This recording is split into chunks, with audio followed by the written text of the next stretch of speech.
Inheritance refers to the process by which individuals receive genetic traits, characteristics, or assets from their parents or ancestors.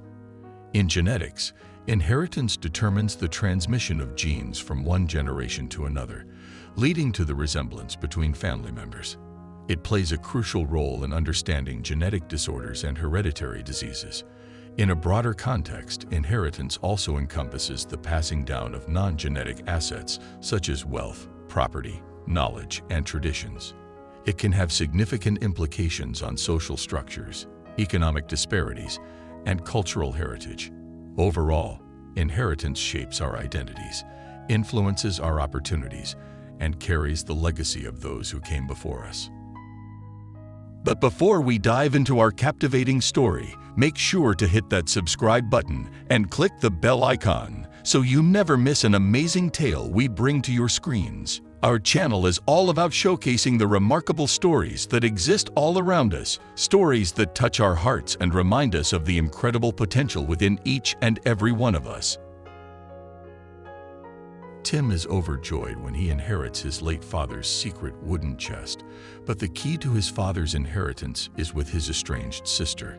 Tim must brace himself for another nightmare when he receives the keys from her and opens the box. Tim's pulse began to race as he tried to understand what the lawyer had just said on the phone. "Are you there, Mr. Parker? Hello. Could you kindly come to my office today and pick up the chest your father left you?" The attorney's voice snapped the 35-year-old businessman out of his reverie. That and nothing else. Tim was perplexed. He never let anyone get near the box. Why would he give it to me when he wasn't even willing to show me what was inside? Tim's thoughts returned to the lawyer's statements as he fought to make sense of it all. The afternoon, he drove to the lawyer's office, his mind racing with questions and conjectures about what might be in the box. What lies within that chest? What was my father keeping from my sister and me? Tim's gaze was drawn to the old wooden trunk sitting on the table in the corner as he entered the lawyer's office that afternoon.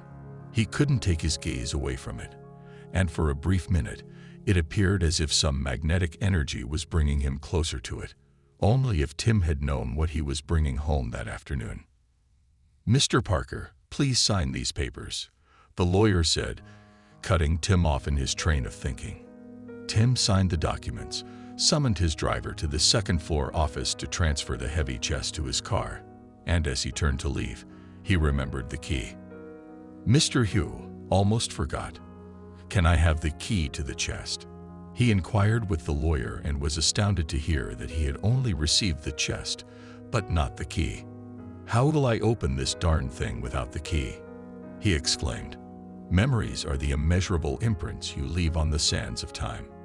I'm sorry, Mr. Parker, but you'll have to figure it out for yourself. There is no mention of the key in the will." Tim walked out of the lawyer's office, ready to break the lock and discover what the box had been hidden all these years. Tim returned home and attempted to smash the lock with an ancient claw hammer, but in vain. What the hell is inside this thing? What happened to the key? Tim kicked the chest after all of his efforts to open it failed. He was perplexed and inquisitive about what his late father had left him. He then remembered his boyhood house, where he and his twin sister Karen had grown up. Tim and Karen's mother died in a fire just 2 months after they were born. They were nurtured by their father Jonathan their entire lives, and as children, the brothers were the greatest of friends. They were drawn to the mysterious chest sitting on a table beneath the Last Supper painting in the living room as they got older. Tim and Karen were always interested about what was in that box, and as time passed, their speculations only grew stronger. "I'm sure it's some treasure from our grandparents or great-grandparents," Tim informed Karen once. "No, it has to be money. Bundles of them. And maybe we'll get them when we turn 18, Karen objected. Tim and Karen spent many late nights as children speculating about what might be in that box. They even asked their father about it one day, but he remained tight-lipped and angrily told them not to approach or touch the box.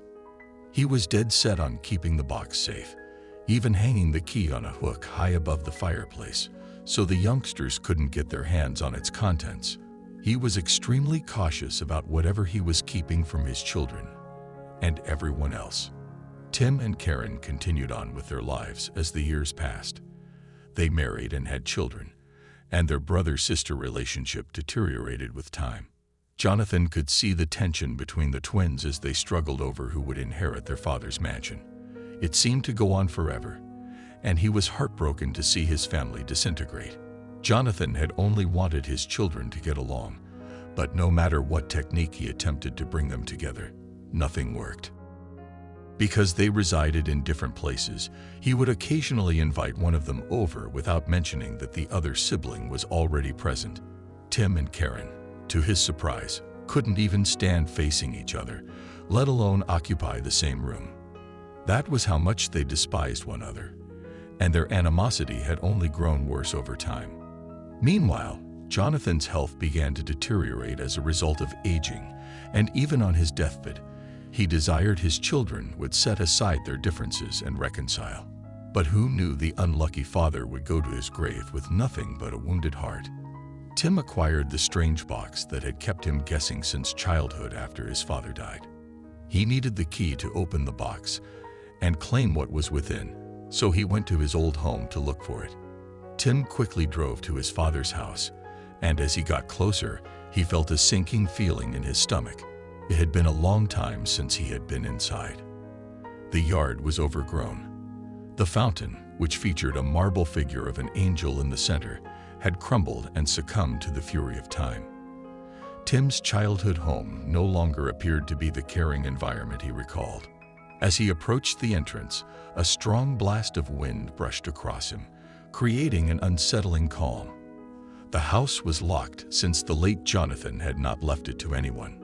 Tim figured the key had to be somewhere in the living room, above the fireplace. So he slipped inside the house by climbing over the roof to his bedroom window. Tim went down the creaky wooden steps, making his way to the fireplace, where his father had last hung the key. As he got closer, he felt a cool, musky breeze brush past him. Except for the one in his room, all of the doors and windows were shut. So where was the air coming in from? Tim's pulse hammered as he reached for the key and spun around, a wave of panic washing over him when he noticed a shadow behind him. "Tim, what exactly are you doing here?"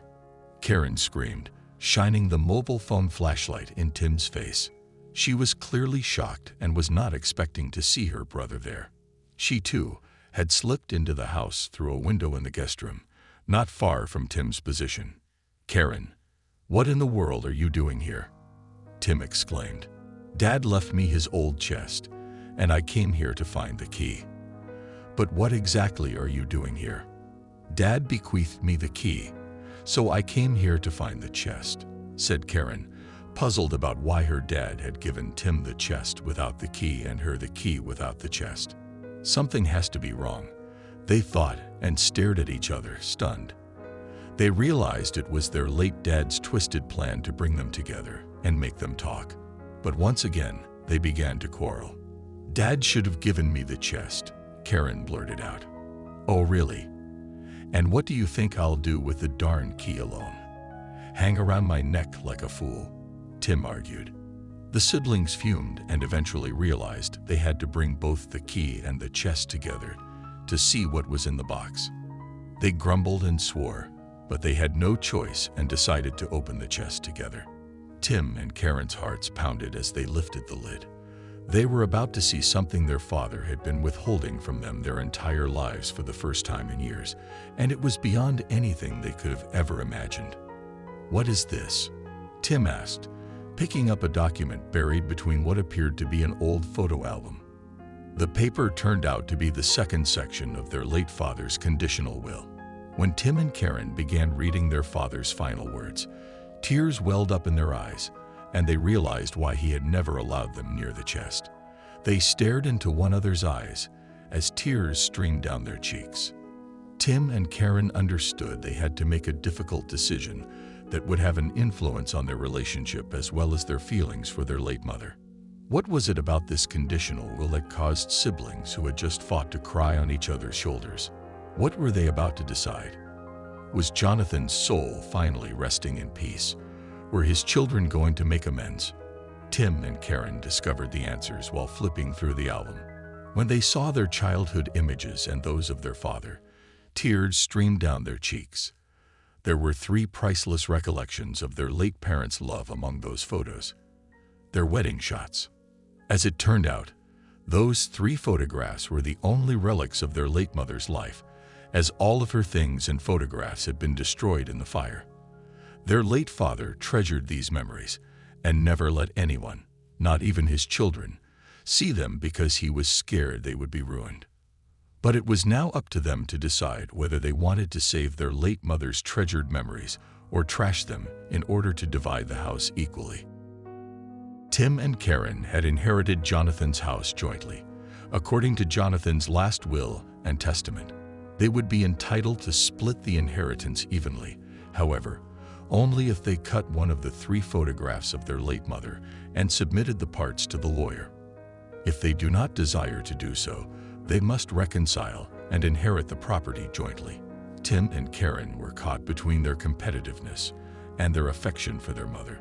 They recognized that these photos were the only remaining mementos of their mother's life, and the prospect of chopping one of them was like a dagger slashing through their hearts. Something moved as the siblings glanced helplessly at each other. "I can't do it," exclaimed Tim, backing away from the chest and clutching a photograph of his late mother close to his heart. "Me too. I can't do it, Tim," Karen sobbed. "We just have these lovely memories of Mom. They are really important to us." They grieved as they remembered the pleasant times they had as a family, wondering how beautiful their parents' love would have been. Tim and Karen then hugged one another as tears flowed down their cheeks. They exhaled softly as they looked at the chest, recognizing that was their late father's plan to bring them closer together. "Do you remember this one?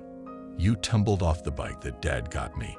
Karen laughed as she flipped through her photo album. "And this one, when you won the last prize in the drawing competition and pretended to lift a championship trophy." Tim laughed. The siblings laughed and grieved as they flicked through the album's pages, and the schism that had formed between them flashed before their eyes. What were we fighting about? I mean, how did it even begin? Tim was perplexed. "I'm not sure." "Wait, you were the one who stated that Dad's house would be yours." "Tim, you started it." "It was just a joke, Karen. You took it seriously and began to make a great deal about it. You even failed to invite me to your daughter's baptism." "I assumed you were too upset with me to come anyway, Tim. I had no idea you wanted to be there. I apologize. I believe we took our fight too seriously without knowing how it began in the first place." Tim and Karen rose from the floor, their hearts heavy, and with some new knowledge, they photographed their late parents' wedding. "You ready for this?" Tim asked Karen, and she agreed with a big smile and tears in her eyes. The siblings agreed to set aside their disagreements and reconcile, just as their late father had intended. Tim and Karen then walked out of the house, having decided to take ownership of the property together. And before they left, they hung the 3rd photograph of their parents in a photo frame on the nail where the key to the wooden chest formerly dangled. What can we glean from this narrative? No amount of money can buy the calm and happiness that your family provides. Tim and Karen were feuding about who would receive their father's estate. However, they learned that being in a family was more important than wealth. Memories are the immeasurable imprints you leave on the sands of time. After finding their late parents' wedding photos in the wooden chest, Tim and Karen decided to preserve those memories and not ruin them in their race to split their inheritance equally. To respect their late father's wish, they eventually reconciled and repaired their shattered ties. This piece is inspired by stories from the everyday lives of our readers and written by a professional writer. Any similarity to real names or locales is entirely accidental. All images are for illustration purposes only. Tell us what you think, and please spread the word. It might inspire them and make their day brighter.